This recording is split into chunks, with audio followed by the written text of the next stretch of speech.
오늘 계시록 5장 6절에서 14절 말씀으로 새 노래로 찬양하는 이 땅의 왕들이라는 제목으로 같이 말씀 나누겠습니다.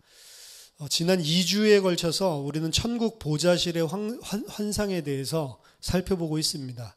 4장과 5장이 천국 보좌실로 올라간 이 요한이 본 환상의 내용인데요. 4장에서는 비록 이 땅에서는 하나님의 공의와 주권이 아니라 로마의 핍박과 하나님의 백성들의 환난과 곤고 그리고 순교가 계속해서 잇따르고 있었지만 하늘 보좌에 앉아 계신 성부 하나님이 이 모든 것을 다 주관하고 있으며 모든 것이 다 그분의 뜻 안에서 섭리로 펼쳐지고 있다는 것을 보여줬습니다. 이 땅은 로마 황제가 컨트롤하는 것이 아니고 창조주 하나님, 성부 하나님께서 완벽하게 다 컨트롤하고 계시는 것이다 라는 것을 보여줬습니다. 심지어 이 땅을 상징하고 하나님을 대적하는 바다, 하나님을 대적하는 모든 대적들을 상징하는 바다까지도 유리바다처럼 잔잔하게 하나님의 절대적인 주권과 섭리하에 컨트롤되고 있는 것을 보여줬죠. 그리고 또 5장을 지난주에 살펴봤습니다. 그 성부 하나님의 손 위에 놓여 있는 7인으로 봉인되어 있는 두루마리, 여기에 대해서 살펴봤습니다. 두루마리의 내용은 무슨 재앙이나 이런 심판 이런 내용만을 포함한 것이 아니고 창세부터 시작해서 하나님께서 완성하시는 구속 역사 전체를 기록한 성경 66권에 있는 전체 하나님의 구속 역사, 물론 아직도 요한 때 아직도 이 1세기에 그리고 지금까지도 진행 중이지만 마지막 새하늘과 새 땅까지 하나님께서 이루시는 구속 역사 전체를 총괄한 내용이다라고 살펴봤습니다. 문제는 그 구속 역사를 온전히 펼칠 수 있는 자가 하늘 위에나 땅 아래에 아무도 없다는 거죠. 그 의미는 구속 역사를 온전히 이루고 새하늘과 새 땅을 도래하게 하실 자가 그 어떤 피조계에도 없다라고 하는 것입니다.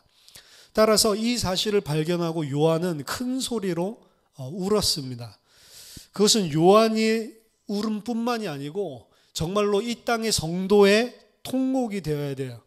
그 통곡은 여전히 하나님을 대적하고 있는 이 세상에 대한 원한을 갚을 자가 없다라는 것뿐만이 아니고 더 중요하게는 우리 자신이 하나님의 백성으로 온전케 돼서 영화의 단계로 새하늘과 새 땅에서 영원히 하나님과 완벽하게 하나가 되는, 그러면서도 피조물로서 완전하게 복종하는 하나님의 완전한 질서 가운데 있는 창조 그리고 구속, 이것이 완성되는 그 끝이 불가능하다는 겁니다. 그러니까 여전히 죄성을 가지고 있는 우리의 이 죽을 몸, 여기서 우리를 온전하게 하나님과 하나 되도록 만드는 그 구속을 완성하게 할 자가 없다는 사실에 통곡하는 거예요. 그게 원한이 된 겁니다. 요한이 울고 있을 때 이제 24장로 중에 한 사람이 울지 마라, 유대 지파의 사자 다윗의 뿌리가 이겼으니 그 두루마리와 그 7인을 떼실 것이다 라고 위로해 주죠. 다윗의 후손인 예수 그리스도께서 바로 그 구속 역사를 다 완성하셨다, 다 이루었다라는 것을 말했습니다. 하지만 그 일을 다 이루신 다윗의 후손, 왕, 그리고 유대 지파의 사자의 모습은 어린 양의 모습이었죠. 역설적인 모습입니다. 실제로 유대 지파의 사자신 그분은 어린 양일 뿐만 아니라 죽임을 당하신 어린 양이다 라고 이야기를 합니다. 이 땅을 다스리고 창세기 49장에 보면 원수의 목을 잡고 꺾고 하나님 나라를 완성시키는 그 승리하는 사자의 모습이 제왕적인 군사력으로 원수들을 짓밟고 승리하는 것이 아니고 이 땅, 이 역사에서 드러날 때에는 죽임을 당하고 짓밟히는 어린 양의 모습으로 승리하는 왕이었다는 거죠. 그래서 우리는 그리스도께서 이 땅에서 그를 대적하는 승리는 십자가에 못 박혀서 죽임을 당함으로 그들을 승리하고 구속 역사를 이루셨다라는 것을 기억해야 됩니다.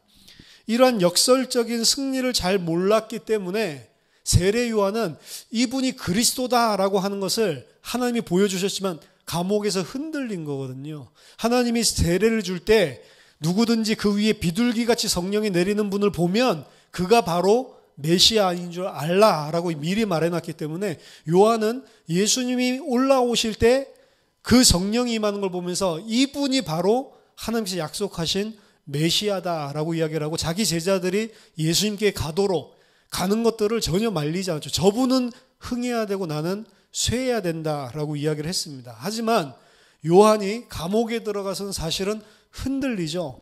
마태복음 11장 1절 2절 보니까 요한이 옥에서 그리스도께서 하신 일을 듣고 제자들을 보내어 예수께 여짜오되 오실 그이가 당신이 오니까 우리가 다른 일을 기다리오리까. 세례 요한은 분명히 성령의 계시함으로 예수께서 이 땅에 궁극적인 하나님 나라를 이루기 위해서 오신 메시아 그리스도라는 사실을 알았습니다. 그리고 이 사실을 이스라엘 백성 앞에서 밝히 증거한 사람이에요. 하지만 세례 요한이 생각했었던 그리스도의 모습은 악인을 심판하고 의인을 옹호하는 하나님의 나라를 이 땅에 가지고 오는 군사적이고 정치적인 사회적인 권능을 가지고 있는 그리스도, 그런 왕을 생각하고 있었어요. 하지만 실제로 악인들이 득세하고 악인들이 의인을 핍박하는데도 불구하고 아무것도 바뀌지 않는 거죠. 마태복음 3장 10절에 12절 보니까 세례 요한이 생각했었던 메시아에 대한 것들을 볼 수가 있습니다. 이미 도끼가 나무 뿌리에 놓였으니 좋은 열매를 맺지 아니하는 나무마다 찍혀 불에 던지리라.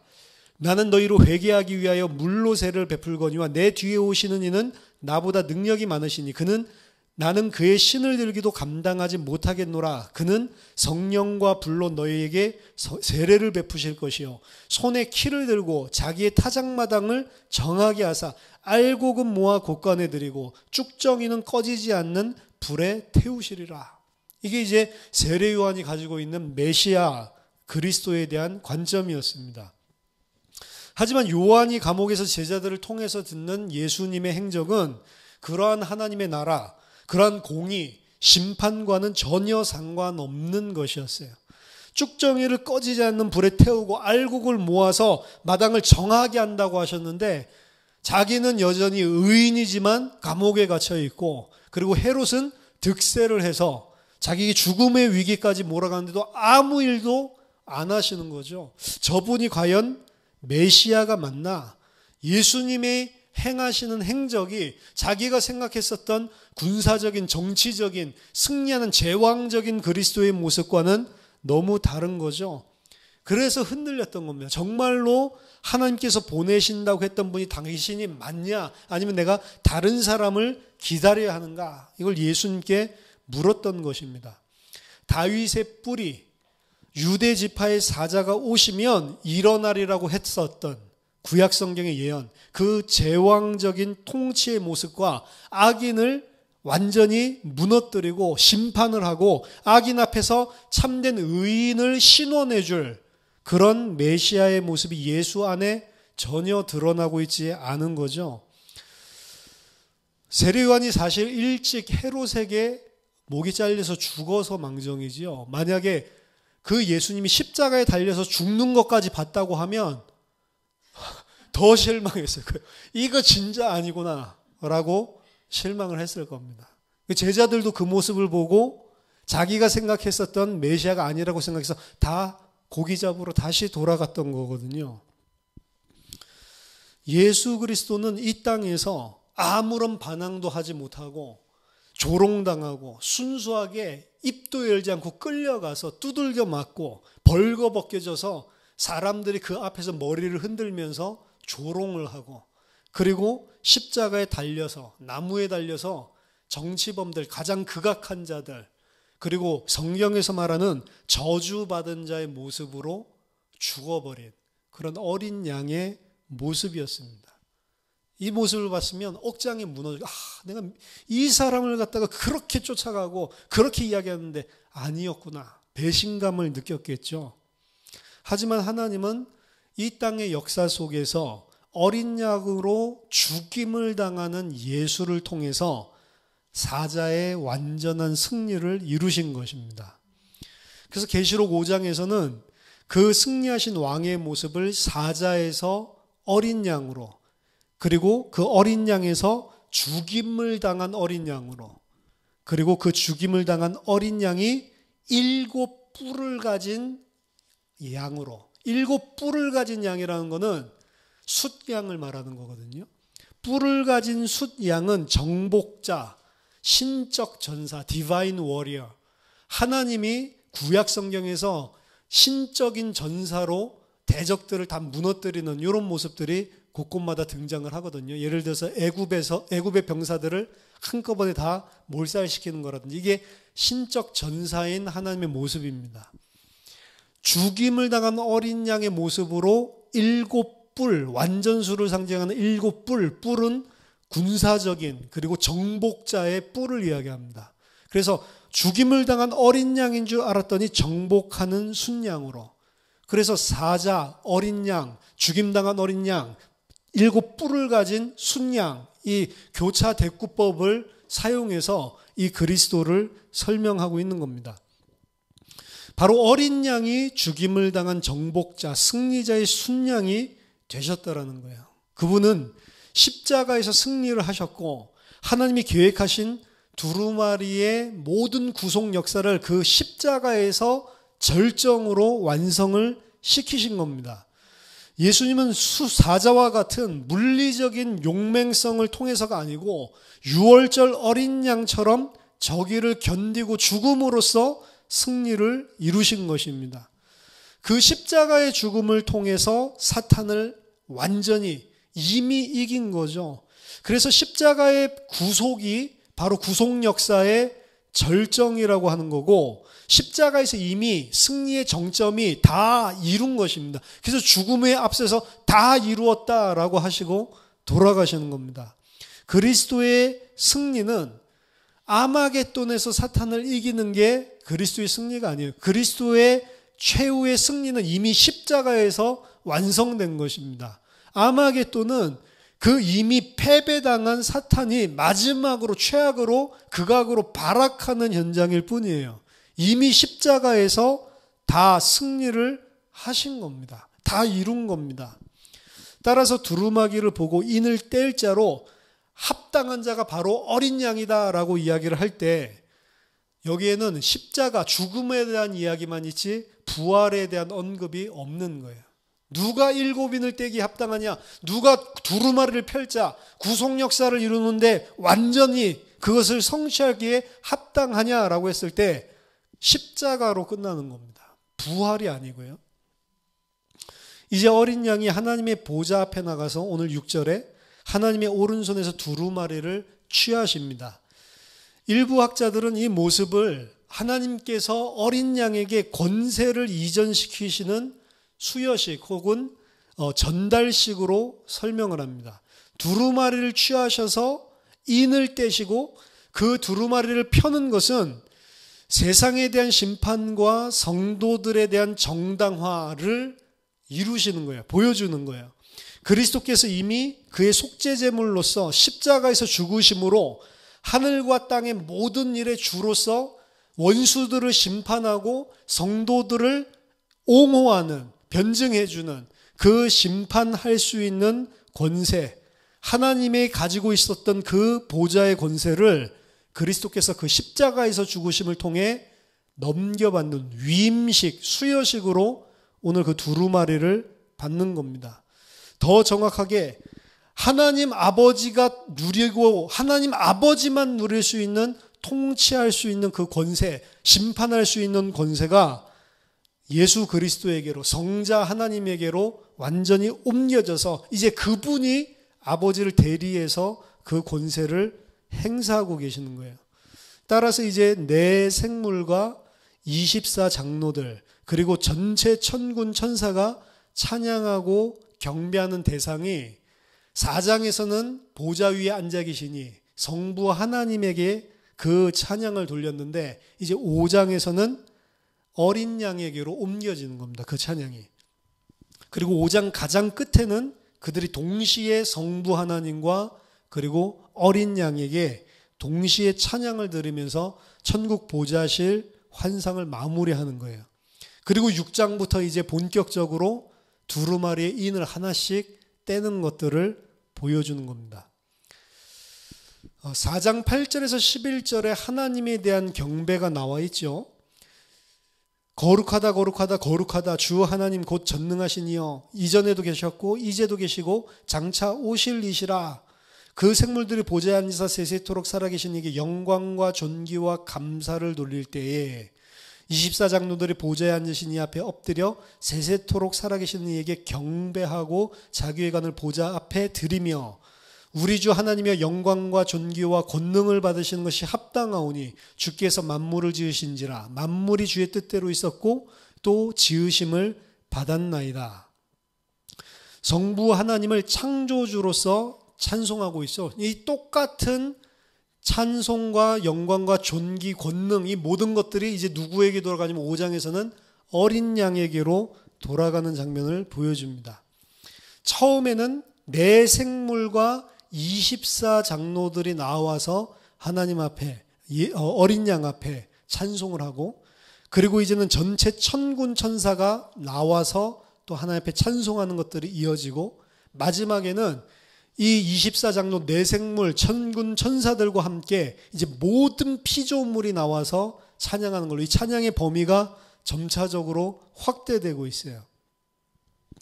내생물과 24장로가 먼저 나와서 어린 양 앞에 엎드렸다라고 하죠. 이 엎드렸다라는 것은 성경의 경배자들이 하나님 앞에 부복하는 모습입니다. 또한 유대인들이 경배할 때에 흔히 행했던 방식이에요. 천상의 존재들이 경배를 위하여 가지고 있는 도구 둘이 여기 나옵니다. 엎드렸을 때 각각 검은고와 향이 가득한 금대접을 가졌다라고 이야기하죠. 검은고로 해석된 키다란이라는 이 악기는 10개나 12개의 현을 가지고 있는 수금입니다. 그래서 다윗이 켰었던 구약 성경의 수금, 그리고 하나님을 찬양하는 찬양대 만들었을 때 수금으로 찬양하라고 했을 때 성전에서 사용했었던, 예배 때 사용했던 악기였습니다. 검은고는 14장 2절에도 계시록에 나오고요, 15장 2절에서도 나오는데 전부 다 천상에서 찬양하는 경배의 절정으로 활용되는 도구로 그려지고 있습니다. 그리고 향이 가득한 금대접은 계시록에만 나타나는데요, 종교적인 목적으로 금으로 목이 넓은 접시를 만들고 그 위에 주전자를 통해서 거기에다가 이 향을 붓는 것입니다. 이것은 숟가락, 잔, 그리고 병, 요것과 나란히 12개의 진설병 있는 이 진설병이 놓여있는 상 있죠, 떡상. 거기에 함께 배치되어 있는 대접이었습니다.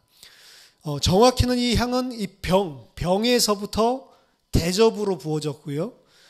이 유대인에게 경배할 때 이 향은 향기로운 제물을 의미하는데 하나님께 바쳐진 제물의 상징이에요. 그리고 계시록 8장 3절에서 4절에 보면 천사가 이 금향로에 향을 담아서 하나님 앞에 성도들로부터 오르락내리락 하는 모습을 보여주는데 그 향은 성도들의 기도들이다라고 이야기했습니다. 따라서 성도들의 찬양과 성도들의 기도, 천상의 존재들의 찬양과 기도뿐만 아니라 24장로는 교회를 상징한다고 그랬죠. 교회가 하나님께 찬양하는 찬양, 그리고 교회가 하나님 앞에 기도하는 기도, 이 두 가지를 가지고 하나님 앞에 경배하는 장면을 보여주고 있습니다. 그 기도에 대한 내용을 먼저 살펴볼 거고 그 찬양에 대한 내용을 그 다음 살펴볼 거고, 그 찬양에 대한 것은 뒤에 새 노래라고 표현하고 있는 거예요. 그럼 그 기도는 뭐냐? 이 금대접 안에 있는 기도의 내용, 시편 141편 2절에도 나의 기도가 주의 앞에 분향함과 같이 되며 나의 손 드는 것이 저녁 제사같이 되게 하소서. 이 하나님 앞에 기도하는 것을 분향하고 제사같이 되게 하는 거다라고 분명히 이야기를 하죠. 그럼 그 금대접 안에 있는 향, 기도의 내용은 뭐냐? 계시록 6장 9절에서 11절, 그리고 계시록 8장 3절에서 4절, 이 두 가지가 같은 것이다라고 보고 있는 겁니다. 그 기도의 내용은 6장 9절에서 11절에만 나오고 있죠. 다섯째 인을 떼실 때 내가 보니 하나님의 말씀과 그들이 가진 증거로 말미암아 죽임을 당한 영혼들이 제단 아래에 있어 큰 소리로 불러 이르되 거룩하고 참되신 대주제여 땅에 거하는 자들을 심판하여 우리 피를 갚아주지 아니하시기를 어느 때까지 하시려나이까 하니 각각 그들에게 흰두루마기를 주시며 이르시되 아직 잠시 동안 쉬되 그들의 동무종들과 형제들도 자기처럼 죽임을 당하여 그 수가 차기까지 하라 하시더라. 지금 순교자들이 제단 아래에 와서 기도하는 내용은 땅에 거하는 자들을 심판해서 우리의 피를 갚아달라라고 하는 신원의 기도입니다. 그리고 6장과 8장에 대한 기도의 응답으로 아까 전에 병에서부터 이 금대접에 향이 부어진다고 했죠. 그 기도를 담은 그 기도 대접이 7가지 대접으로 심판으로 부어지고 7가지 나팔 심판으로 부어진다라는 표현을 쓰고 있는 거예요. 8장 9장의 나팔 심판은 그 금대접이 쏟아져서 성도들의 기도가 이 땅에 이루어지는 것 같은 형상을 상징적으로 보여주고 있습니다. 그 신원을 풀어주는 거죠. 어느 때까지 참으시겠습니까? 어느 때에 우리의 심판, 우리의 신원을 들어주시겠습니까? 이 원한을 풀어주는 것, 하나님의 공의를 통한 심판과 정당화, 저들이 틀렸고 너희들이 맞다라고 너희들의 믿음이 맞다라는 것을 입증해주는, 그리고 너희들이 틀렸다라는 것을 입증해주는 그 심판, 그것이 바로 이들의 기도의 내용입니다. 하지만 이러한 심판과 정당화가 단순히 성도들을 핍박했었던 원수들을 빨리 죽여달라, 빨리 심판해달라라고 하는 그런 원수 갚음으로만 표면적으로 이해하는 것은 잘못된 것입니다. 오히려 예수님은 원수를 사랑하라고 그랬고 스데반도 자기를 죽인 원수를 용서하는 것으로 끝을 맺죠. 저들은 모르고 하는 겁니다. 저들의 죄를 저들에게 돌리지 말아달라고 그들을 다 품어주고 그들이 행하는데도 불구하고 본인은 온전한 사랑의 모습을 보여주고 갔단 말이에요. 그 스데반 순교자잖아요.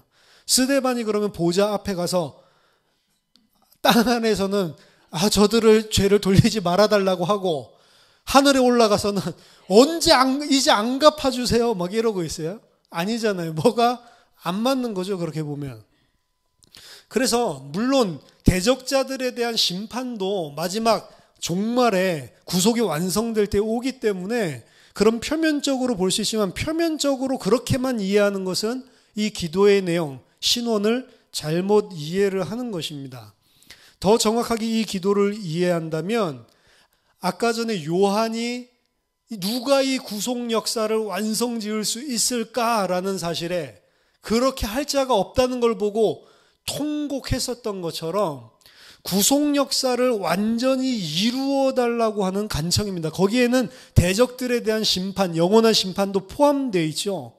하지만 더 중요하게 보는 것은 그 하나님을 대적하는 짐승과 그 짐승을 따르는 자들에 대한 심판도 포함되지만 더 중요한 건 성도 자신에 대한 온전한 구속의 완성이란 말이에요. 아직도 이 그리스도의 구속을 받은 자이지만 나를 완전히 부정하지 못하고 여전히 하나님을 대적하는 하나님의 자리에 앉으려고 하는 피조물의 자리로 내려가고 있지 않는 것, 그게 우리 성도들의 원한이란 말이에요. 그것을 풀어주고 우리가 온전한 하나님의 피조물로 새하늘과 새 땅의 백성으로 영화의 단계로 구속이 완성되는 것을 속히 이루어달라. 여기에 대한 것이 이 성도들의 신원입니다. 그게 기도입니다. 사실은 성경에서 우리에게 말하는 기도는 그거밖에 없어요. 내 뜻을 꺾고 내가 이 땅의 육신의 모든 것을 따르는 것들을 꺾고 온전히 하나님 앞에 무릎 꿇을 수 있는, 하나님 앞에 피조물로 정말로 하나님 앞에 납작 엎드릴 수 있는 내 자리를 찾아가는 게 기도란 말이에요. 내가 원하는 것을 얻어내는 것이 기도가 아닙니다. 성도의 기도는 내가 원하는 것을 내려놓고 하나님이 하신 것이 다 맞다고 하나님 앞에 완전히 엎드리는 것 자체가 기도란 말이에요. 다른 종교, 우상 숭배하는 사람들이 하는 기도랑은, 기독교의 기도는 전혀 다른 것입니다. 결국에 그 기도, 우리가 정말로 이 성경에서 말하는 그 신원, 이 기도만이 하나님 앞에 상달되는 향기로운 제물이란 말이에요. 다른 것들은 사실은 하나님 앞에 향기로운 제물로 올라가는 이 금대접에 담긴 기도가 아니란 말입니다. 9절에서 10절 보니까 그들이 새 노래를 불러 이르되 두루마리를 가지시고 그 임봉을 떼기에 합당하시도다. 일찍이 죽임을 당하사 각 족속과 방언과 백성과 나라 가운데에서 사람들을 피로 사서 하나님께 드리시고 그들로 우리 하나님 앞에서 나라와 제사장들을 삼으셨으니 그들이 이 땅에서 왕노릇하리로다. 이 금향로와 검은고를 가지고 나와서 찬양한 내용입니다. 이제 내 생물과 24장로들은 어린 양 앞에 경배하면서 찬양을 하죠. 그 내용을 보세요. 여기 보면 그들은 새 노래를 불렀다라고 이야기를 합니다. 새 노래가 뭡니까? 우리가 오늘 찬송한 건 다 100년 전, 200년 전 뭐 이때 막 지었던 노래인데 이거는 새 노래 아닙니까? 우리가 잘 아는 옛날 찬송 말고 새로운 찬송, 오늘날 유행은 CCM 이런 걸로 찬송해야 됩니까? 이 시대에 맞게? 그 이야기예요. 새 노래는 그런 의미가 아닙니다. 고대 근동지방에서 새 노래는 새로운 왕이 즉위할 때에 부르는 노래예요. 새로운 왕이 드디어 임했고 새 왕의 시대가 왔다. 그 앞에 그 사실을 인정하는 것이 새 노래라는 표현입니다. 즉 새로운 왕이 통치하고 다스리는 새 시대가 왔을 때만 부를 수 있는 노래가 새 노래란 말이에요. 어떻게 하나님의 나라, 하나님의 통치가 임한 그 새 시대가 도래했습니까? 바로 어린 양이 죽임을 당하심으로 십자가를 통해서 하나님의 통치가 이 땅에 완전히 임하게 된 거예요. 하나님을 대적했던 사단이 거기에서 완전히 결박당했고 완전히 무너졌고요. 그리고 하나님의 통치가 그 죽음을 통해서 역설적으로 이루어진 것입니다. 그래서 이 새 노래로 찬양할 때 어린 양이 죽임을 당했기 때문에 합당하다라고 이야기하면서 지금 찬양하고 있는 거예요. 그 피로 하나님께서 택한 자들을 사서 하나님의 백성으로 들이셨기 때문에 그 하나님의 백성들이 이제 하나님의 통치, 하나님의 나라 안에 들어간 자들이 새 왕, 나의 왕에게 찬송, 새 노래로 찬양하는 것입니다. 그들이 바로 하나님의 나라라고 그랬고 하나님의 제사장이라고 그랬고 왕이라고, 이 땅의 왕이라고 이야기를 했습니다. 베드로전서 2장 9절에서도 같은 말씀이 나오죠. 그러나 너희는 택하신 족속이요 왕 같은 제사장들이요 거룩한 나라요 그의 소유가 된 백성이니 이는 너희를 어두운 데서 불러내어 그의 기이한 빛에 들어가게 하시니 아름다운 덕을 선포하게 하려 하심이라. 예수님은 공생애 중에 당신이 이 땅에 오신 그 자체를 보고 하나님의 나라가 이미 임하였다라고 이야기를 하십니다. 하나님의 나라이고 예수님이 바로 하나님의 나라이고 예수님이 바로 하나님이 택하신 참 대제사장이고 예수님이 바로 십자가에서 만왕의 왕으로 올라서신 모든 것을 통치하는 왕이신데 이 땅에 있는 그 구속함을 받은 자들, 피로 값주고 사신 자들을 예수님과 똑같이 오늘 뭐라고 이야기하면 너희들이 제사장이고 너희들이 하나님의 나라고 너희들이 왕이다라고 이야기를 하는 겁니다. 그 말은 하나님이 택하신 자들, 예수님이 죄가 되어서 십자가에서 그들을 위해 안으시고 죽으신 그리스도와 연합한 성도들, 이 사람들이 바로 예수 그리스도와 똑같은 신분을 가진 자로 표현하고 있는 거예요. 그것은 우리가 하나님의 백성이 되고 구원을 받았다라는 것은 단순하게 예수님이 죽이심을 통해서 우리가 죄 용서받아서 이제 의인이라고 칭함을 받게 됐다, 그 정도가 아니라는 것입니다.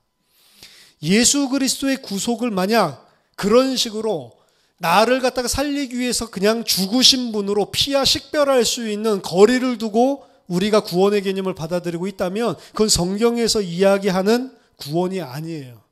성경에서 이야기하는 구원은 나랑 그리스도가 따로 있는데 그리스도가 내 대신 죽어서 나는 살게 됐다, 그게 아닙니다. 예수 그리스도를 통한 구원은 우리가 완전히 예수 그리스도와 하나가 되는 거예요. 연합이 되는 겁니다. 예수님이 죽었기 때문에 이제 내가 심판 안 받고 살게 됐다, 그게 아니고 예수의 죽음 안에서 나도 죽고 예수의 부활 안에서 나도 사는 그 그리스도와의 완전한 연합된 자만 구원받았다라고 이야기하는 거예요. 그래서 예수 그리스도가 우리와 한 몸인데 예수 그리스도께서 우리의 머리라고 이야기를 하는 거고 우리는 그의 몸, 지체, 한 몸 사상을 성경은 이야기하는 겁니다. 완벽하게 우리는 그리스도와 연합해서 하나가 된 거예요. 그러니까 예수님만 하나님의 아들이 아니고 우리도 예수 그리스도 안에서 하나님의 아들이 되는 거고, 예수님만 단순하게 제사장이 아니고 우리도 예수 그리스도 안에서 예수 그리스도 하나이기 때문에 우리도 제사장이 되는 거고, 예수 그리스도만 왕이 아니고 우리도 하나이기 때문에 왕이 되는 거란 말이에요. 예수 그리스도와 우리가 완전히 하나가 된다. 이게 원래 처음부터 창세기 1장에서 하나님이 우리와 같은 형상, 그리고 요한복음 17장에서 저들과 우리가 하나가 되게 하옵소서, 이게 이루어지는 거란 말이에요. 그래서 우리는 피조물이고 우리는 흙이고 먼지고 아무것도 아닌데 우리가 그리스도 안에서 연합해서 하나님께서 주시는 구원은 뭐냐면 우리가 그리스도와 같은 자가 되는 거예요.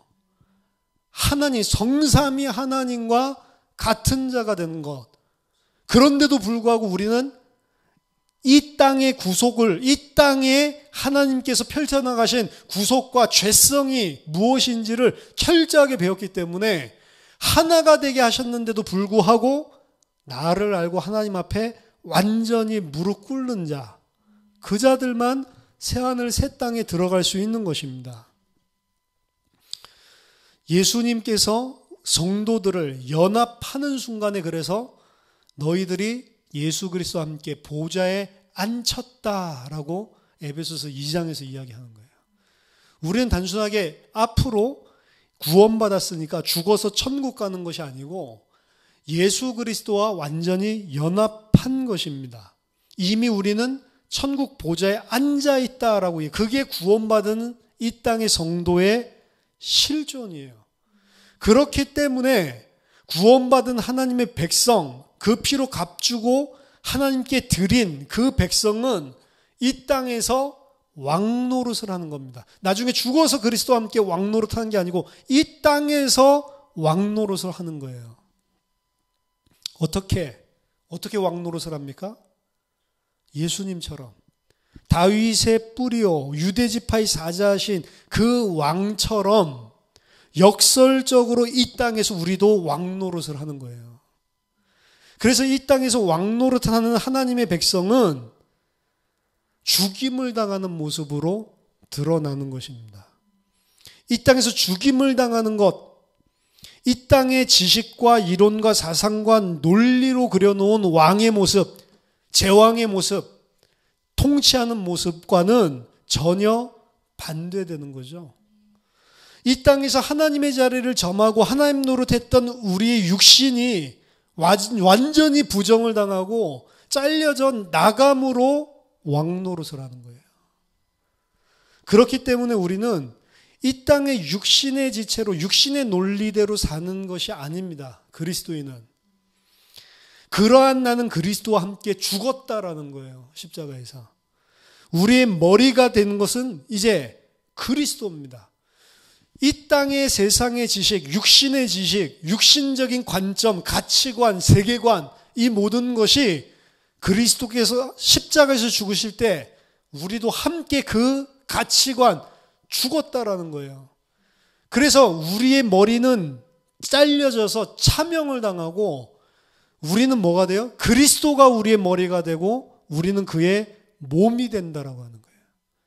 그래서 골로새서 3장 10절에 너희는 새 사람을 입었으니 이는 자기를 창조하신 이의 형상을 따라 지식에까지 새롭게 하심을 입은 자다라고 이야기하는 겁니다. 이 땅의 모든 하나님을 대적했던 이론과 지식과 사상, 이론들을 전부 다 그리스도 앞에 잘려져 나가고 그리스도가 머리가 된 자들, 그 사람들이 그리스도 안에서 그 어린 양의 모습으로, 죽임당한 어린 양의 모습으로 왕노릇 해나가는, 이 땅에서 그렇단 말이에요. 그 자들이 앞으로 새하늘과 새 땅에서 그리스도와 함께 왕노릇 할 자들이라는 겁니다. 그런데 이것이 어떻게 다른 종교와 똑같을 수가 있고 불신자들이 추구하는 내용들과 똑같을 수가 있어요. 전혀 다른 이야기들을 하고 있는 거라니까요. 그래서 계시록에 나오는 순교자들은 대부분 참형, 참수형을 당합니다. 머리가 다 잘리죠. 우리의 이 땅에서의 지식이 다 잘려져 나가고 그리스도로 새로운 지식, 그것까지 입은 자를 보고 하나님의 형상을 입은 자라고 하는 거예요.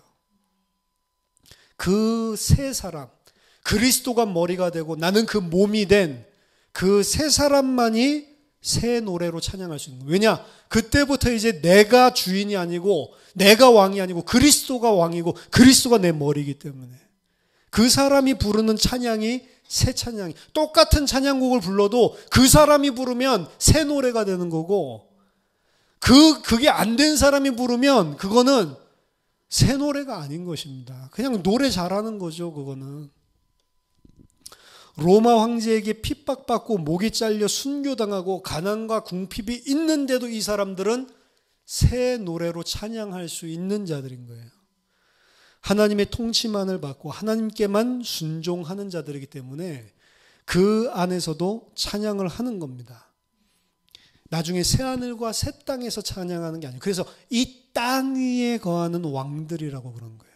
지금 이 땅에 있을 때 그 새 노래로 찬양하는 자들, 그 사람들이 그리스도 안에 새로운 피조물, 하나님의 백성, 성도인 것입니다. 우리는 이 땅에서 그리스도의 왕노릇을 해야 되는 거예요.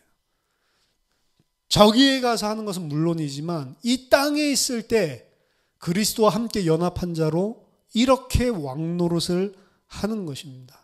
그래서 새 노래는 그 내용 자체가 구원과 심판을 반드시 포함하고 있는 겁니다. 시편 96편을 보면 새 노래에 대해서 나오거든요.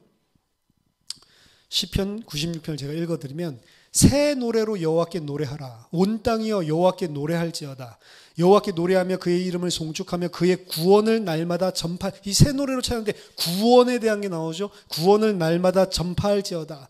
그의 영광을 백성들 가운데 그의 기이한 행적을 만민 가운데 선포할지어다. 여호와는 위대하시니 지극히 찬양할 것이요 모든 신들보다 경외할 것임이며 만국의 모든 신들은 우상들이지만 여호와께서는 하늘을 지으셨음이로다. 존귀와 위엄이 그의 앞에 있으며 능력과 아름다움이 그의 성소에 있도다.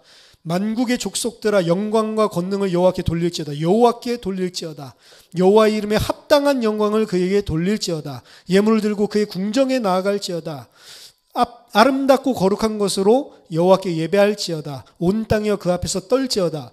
모든 나라에게 이르기를 여호와께서 다스리시니 세계가 굳게 서고 흔들리지 않으리라. 그가 만인을 공평하게 심판하시리라 할지로다. 하늘은 기뻐하고 땅은 즐거워하며 바다와 거기에 충만한 것이 외치고 밭과 그 가운데 있는 모든 것은 즐거워할지로다. 그때 숲의 모든 나무들이 여호와 앞에서 즐거이 노래하리니 그가 임하시되 땅을 심판하러 임하실 것임이라. 그가 의로 세계를 심판하시며 그의 진실하심으로 백성을 심판하시리로다.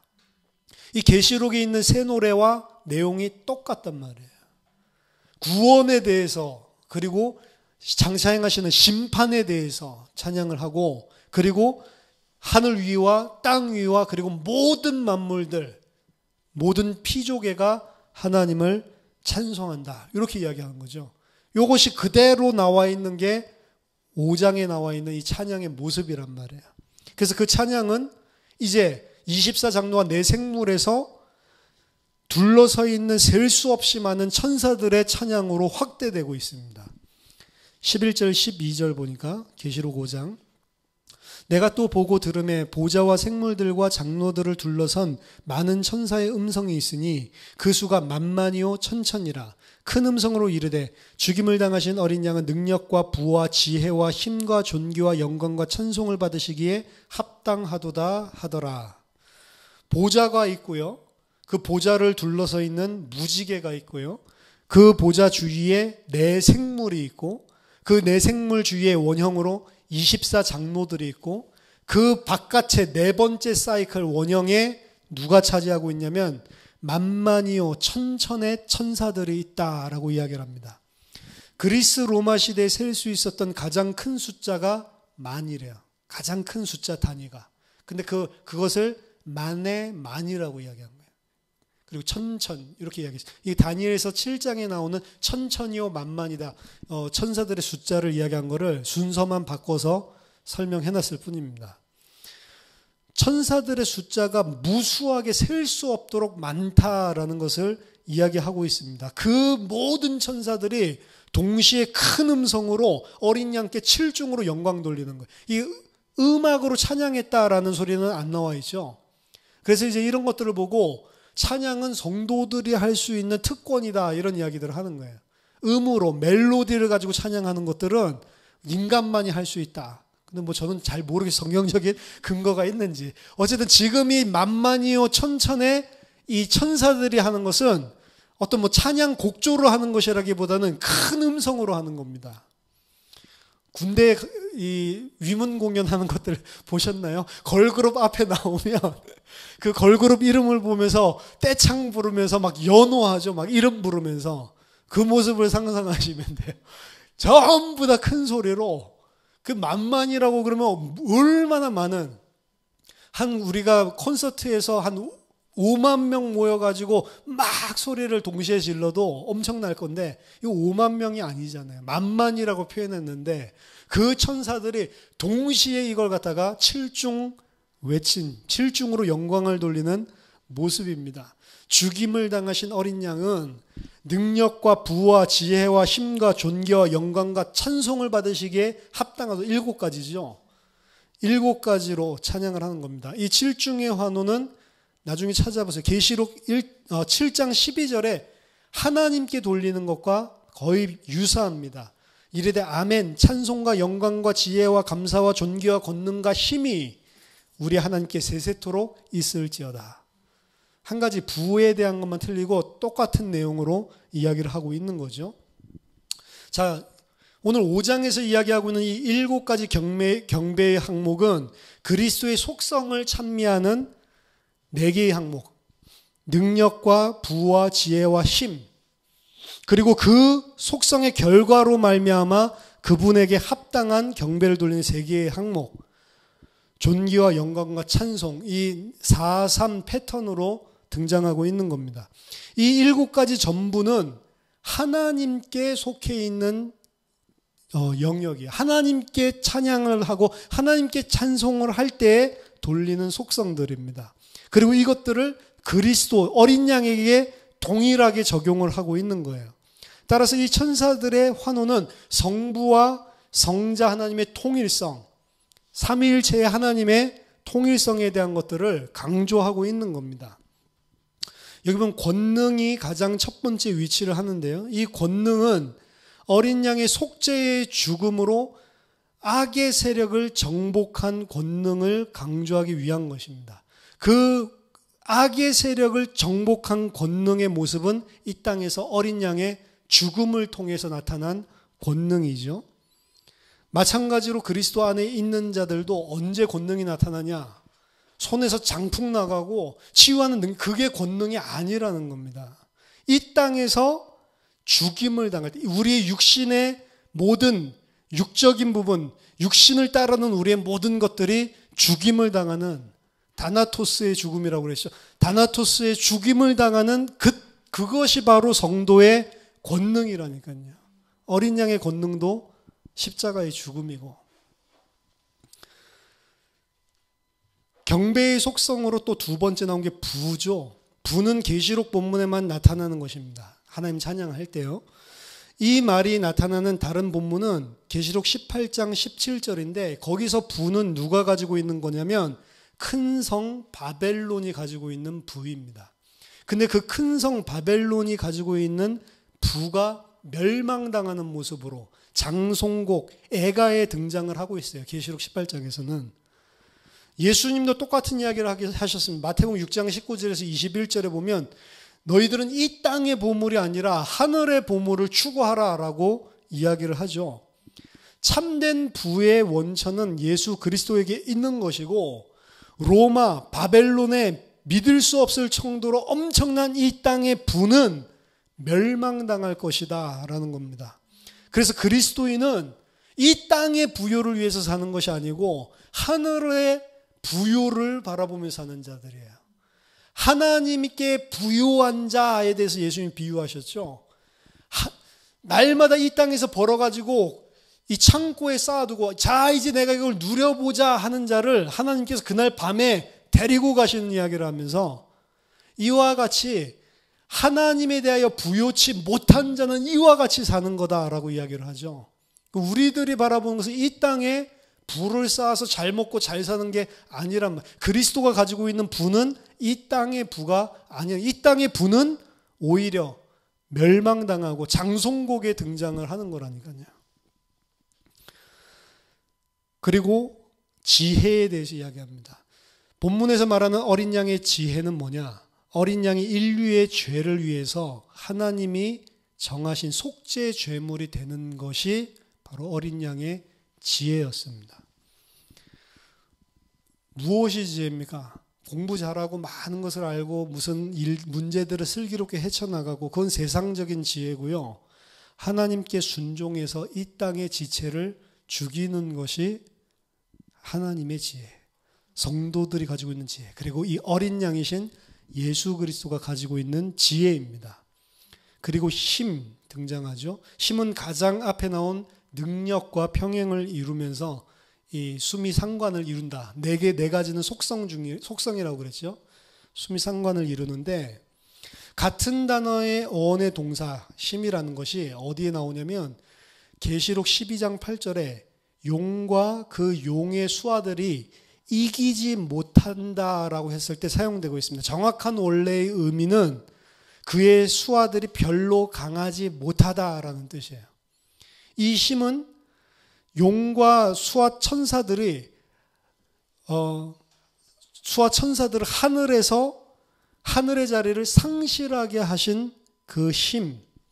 어린 양이 힘이 있다라고 하는 것은 어린 양이 이 시대를 종결시키고 악의 세력을 단번에 패배시키는 그런 강력한 힘을 이야기하는 겁니다. 이 땅의 힘이 아니고 악의 세력을 다 무너뜨리는, 사탄을 다 무너뜨리는 힘이에요. 그래서 우리가 이 땅의 육신의 힘을 가지고 나의 힘을 가지고 살려고 한다면 그것이 바로 사탄이죠.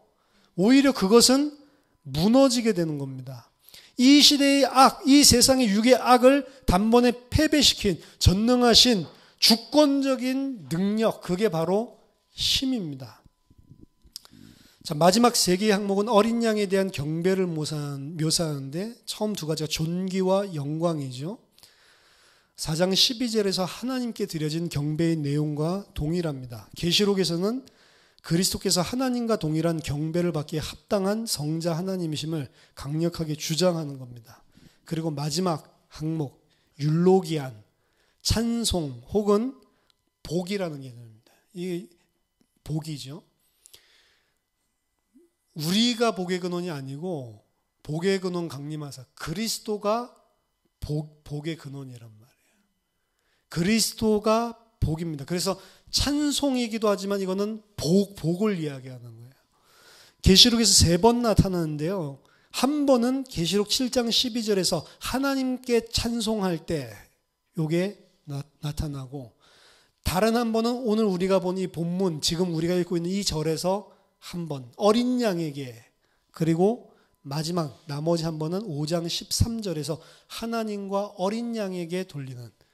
그래서 이 찬송 혹은 복은 누구에게만 돌리게 돼 있냐? 하나님과 어린 양에게, 그리고 하나님과 어린 양이 동시에 동일하게 같은 하나님이신 것을 계속해서 이 강조를 하고 있는 거예요. 자, 이제 마지막 서클, 계시록 5장 13절 14절. 이제 만만 천천의 천사들 뿐만 아니라 모든 하나님이 지으신 피조계가 하나님을 찬양하는 것으로 마무리 짓는 겁니다. 내가 또 들으니 하늘 위에와 땅 위에와 땅 아래와 바다 위에와 또 그 가운데 모든 피조물이 이르되 보좌에 앉으신 이와 어린 양에게 찬송과 존귀와 영광과 권능을 세세토록 돌릴지어다 하니 내 생물이 이르되 아멘 하고 장로들은 엎드려 경배하니라. 이제 이 찬송은 다시 한번 모든 피조물의 찬송으로 확대됩니다. 그 찬송은 보좌에 앉으신 이와 어린 양에 대한 우주적인 경배인데요. 이것이 4장 5장 보좌실 한상 전체에서 나오는 하나님과 어린 양에 대한 경배의 결론입니다. 이 모든 피조물은 동물계도 다 포함하는 것이고, 동물계뿐만이 아니라 하나님이 지으신 모든 피조물을 다 포함하는, 모든 존재를 다 포함하는 겁니다. 더 나아가서 여기 보니까 바다 위에와 그 바다 가운데 있는 모든 피조물들까지도 포함한 거예요. 궁극적인 하나님께 대한 무릎꿇음, 하나님께 대한 경배입니다. 바다는 악을 상징하죠. 하나님을 대적하는 사탄, 마귀, 티아맛, 라합, 레비아탄, 용, 그게 다 바다에서 나오는 괴물들이잖아요. 하나님을 대적하는 존재들. 하늘 위의 천사들, 땅 위의 인간들 뿐만이 아니라 바다에 있는 하나님의 대적하는 모든 자들, 모든 새와 동물과 물고기, 이 모든 것을 다 망라하는 것이 유대인의 삼중적인 우주관입니다. 하늘 위, 땅 아래, 그리고 바다에 있는 것들까지 여기서는 다 포함을 해서 그 모든 것이 다 하나님께 영광을 돌리는 모습이 지금 천상에서 일어나고 있는 거예요. 요한의 때랑 지금 똑같죠. 천년왕국 시대인데 지금 이 교회 시대 때에 이미 그게 다 완성되는 것으로 천국 보좌에서 보여주고 있는 겁니다.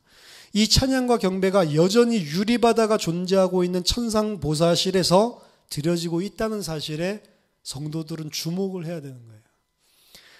아직 이 땅의 역사적인 현실 속에서는 하늘에서 내려온 용, 바다에서 올라온 짐승, 육지에서 올라온 또 다른 짐승, 삼위 하나님을 모방하고 있는 이 거짓 세력이 교회를 강력하게 몰아치고 죽이고 있습니다. 하지만 그 속에서 교회는 하나님께 새 노래를 부르는 거예요. 그리고 그들도 그들 스스로가 그렇게 하는 것이 아니고 하나님의 절대적인 주권 안에서 하나님의 시나리오를 수행하고 있는 것뿐입니다. 그러니까 그들이 교회를 죽이는 것 자체가 하나님의 시나리오를 하나님의 뜻대로 행하고 있는 거라니까. 그게 찬양이고 경배가 되는 거예요, 거꾸로.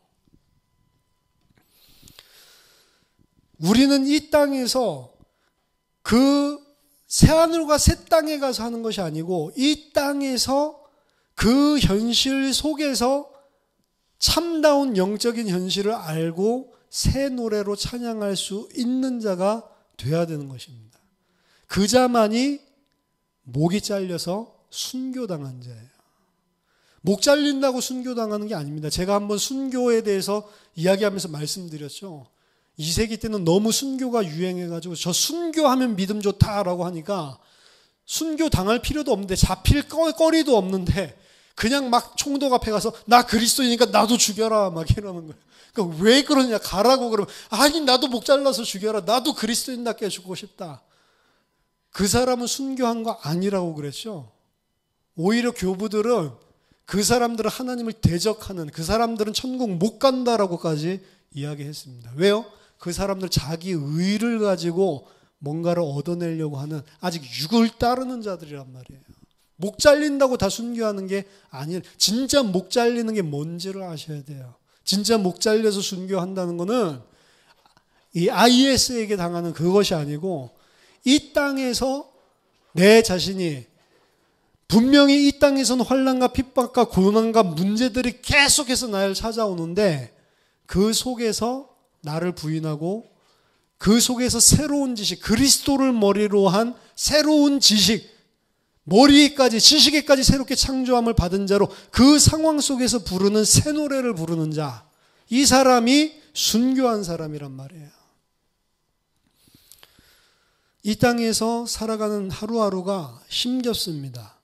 고민거리도 많고 문제와 고통들이 계속해서 찾아옵니다. 끝난 것 같으면 또 찾아오고 끝난 것 같으면 또 찾아옵니다. 그때에 하나님의 백성이 부르는 찬송이 새 노래란 말이에요. 이 세상 임금이 아닌 창조주 하나님, 구속주 어린 양을 왕으로 섬기고 있는 자만이 그때에 새 노래를 부를 수 있는 겁니다. 왜냐?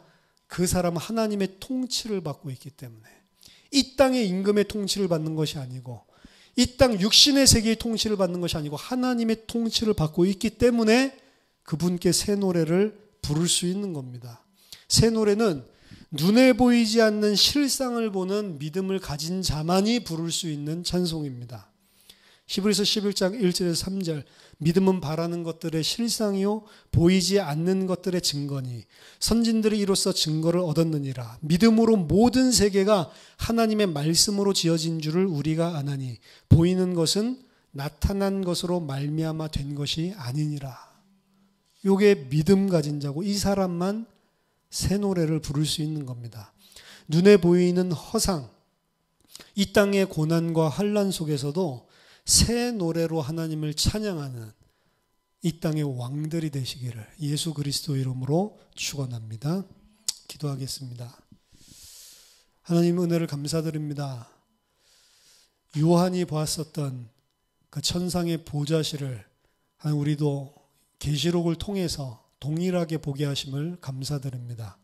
하나님, 이 땅을 통치하는 왕으로 그리스도와 연합된 자로 하나님 살아가며 하나님 아버지께 또 우리를 구속하신 어린 양 되신 예수 그리스도께 날마다 새 노래로 찬양하는 하나님 왕들로 승리할 수 있도록 우리에게 믿음을 굳건케 하여 주시옵소서.